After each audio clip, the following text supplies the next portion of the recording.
حضرت انس رضی اللہ تعالیٰ عنہ سے روایت ہے، انہوں نے فرمایا کہ رسول اللہ صلی اللہ علیہ وسلم مدینۃ المنورہ میں ظہر کی 4 رکعات پڑھیں، جبکہ ہم لوگ آپ صلی اللہ علیہ وسلم کے ساتھ تھے۔ پھر ذوالحلیفہ میں عصر کی 2 رکعات پڑھ کر رات وہیں قیام فرمایا۔ صبح کے وقت وہاں سے سوار ہوئے۔ جب سواری میدان بیضاء میں پہنچی تو آپ صلی اللہ علیہ وسلم نے الحمدللہ، سبحان اللہ اور اللہ اکبر کہا۔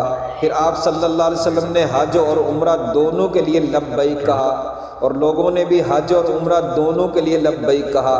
جب ہم مکہ المکرمہ پہنچے تو عمرہ سے فراغت کے بعد آپ صلی اللہ علیہ وسلم نے لوگوں کو احرام کھولنے کا حکم دیا، تو انہوں نے احرام کھول ڈالا یہاں تک کہ 8ویں ذوالحجہ کا دن آ گیا۔ پھر انہوں نے حج کا احرام باندھا۔